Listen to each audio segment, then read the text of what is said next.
Hello, day 4. It is Thursday, the 4th of June 2020, and this is Vloggermist once again. Saying hello at the end of the day. My eyes were really bloodshot earlier. They seem to have calmed down now. Maybe it's because I've just done 10 minutes of meditation, so my eyes were closed, but gave them a chance to hydrate a little bit. The reason why they were so bloodshot, though, is because I've been staring at a phone screen all day. I really have wasted the day. I had a bit of a long lie-in, and that never seems to be a good indicator of how the day is going to go when you spend too much time in bed. And it was too easy to just, even after I'd had breakfast and done everything I needed to do to start the day, it's you just start too slowly, and it's so easy just to lie down again, and then you get sucked into the little screen for hours on end.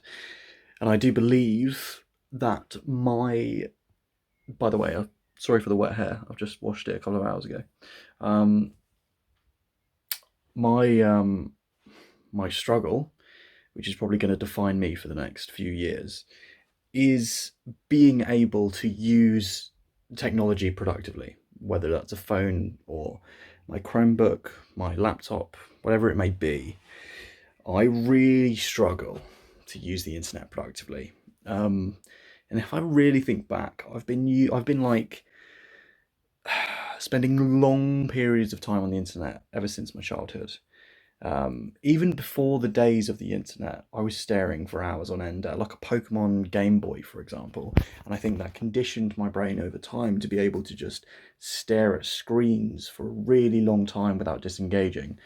And the problem with the internet is that obviously the software is designed to distract you and to keep you occupied um, forever. Just your attention's being distracted this way and that way, and you're just kept in this cycle.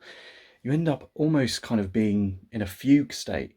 Finally, when you get off the screen and you realize that you spent hours of your day or your evening just lost, you suddenly realize you can't even remember what you were doing. Like, if you were to interrogate yourself, or if someone was to interrogate you and say, okay, you've just spent 3 hours on YouTube or Reddit or Twitter or Facebook or whatever it may be, can you tell me what you read 2 hours ago or 1 hour ago, or when you started? What made you open your phone?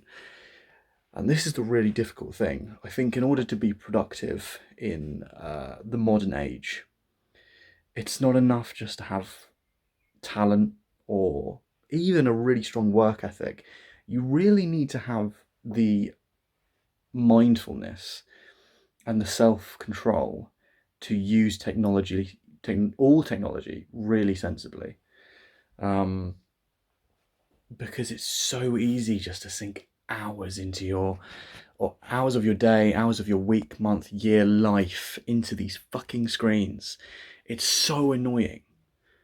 Um, and yeah, that nearly happened today. I spent a lot of time on YouTube. I have a lot of creature comforts. I've got a lot of guilty pleasures, um, and I was so close to finding an excuse not to start my fitness routine. If you remember from yesterday, I wanted to start it today, and I was so close to finding an excuse.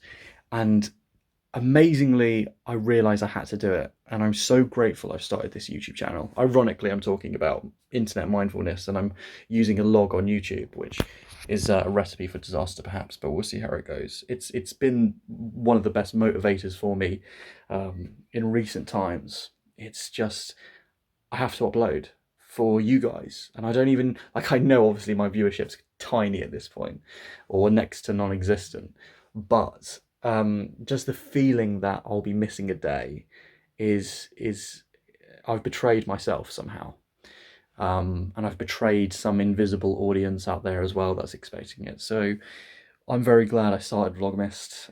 It's doing its job anyway. It's I have to do it. I have to do something, and today that was doing my starting my fitness routine, which was a run. I've done hill sprints today. It was kind of like a jog, then hill sprints in the middle, and then a jog to kind of end it. Tomorrow I will be doing abs, like a core workout, and I'll try and get that workout done in the morning, um, because I think it motivates me better, and I think the rest of the day is staged a lot better. You have a lot more momentum beginning of the day if you've just finished a workout. And of course, after a workout, you have a shower and then you get yourself fully woken up. And I think in times like this, when you're spending so much of your time in one environment, for example, most people are spending it at homes during lockdown. You just need to find ways to really start the day with a lot of momentum. Because before it was just so easy. Your commute was your way of dividing home life and work life, but obviously we don't have like a commute anymore.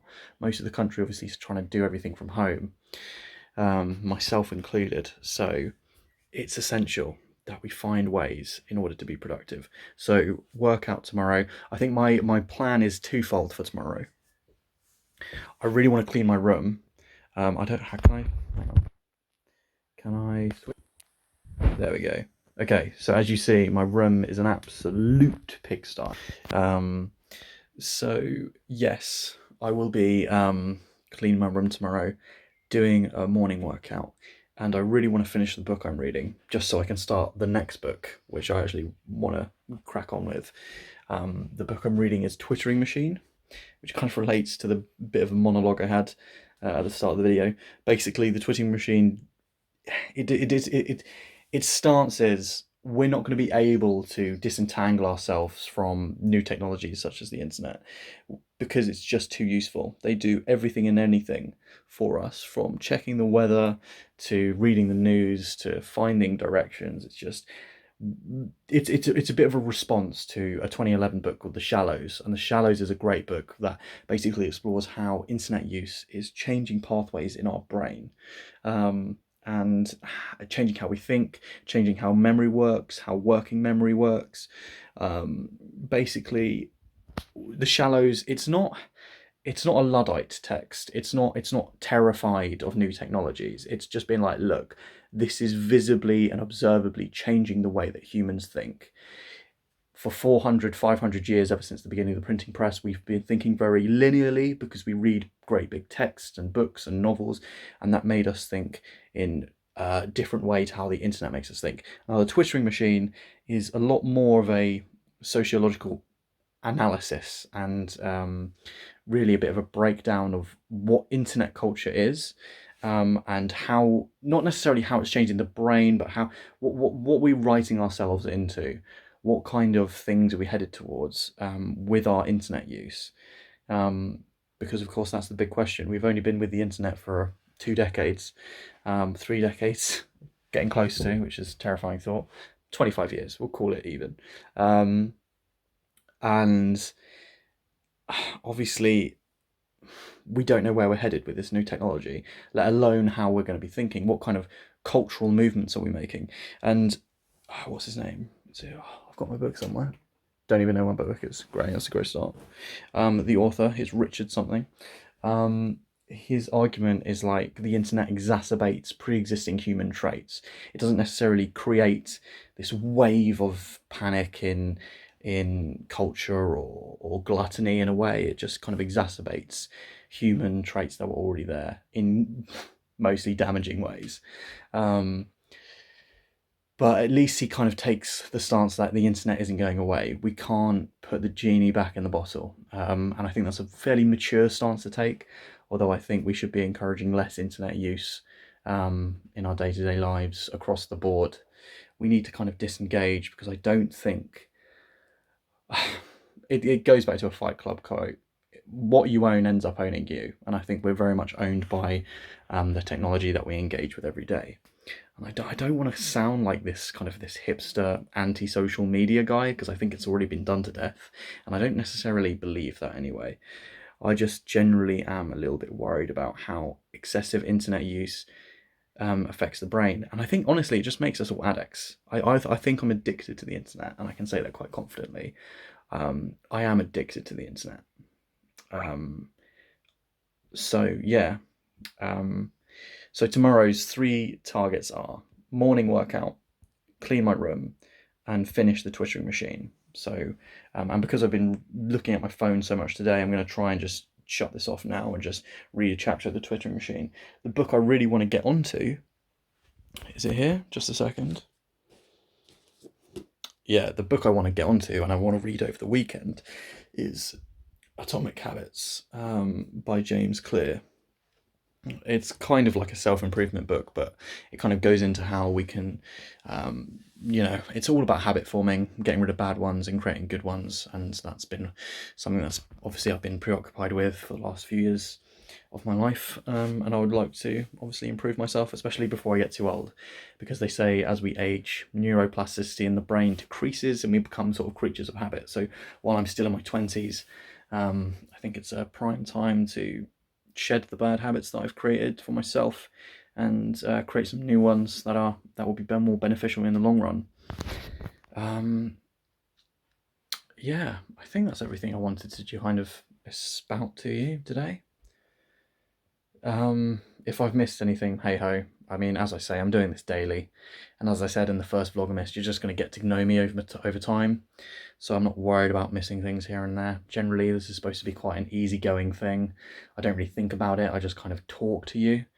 Much more, or rather, much less intense than having to write a journal. Although I do think the art of writing is a beautiful thing that shouldn't be lost. Writing a journal, to do it daily, it can be quite taxing. Anyway, I think that's me. Have a good night, everyone, and I'll see you tomorrow.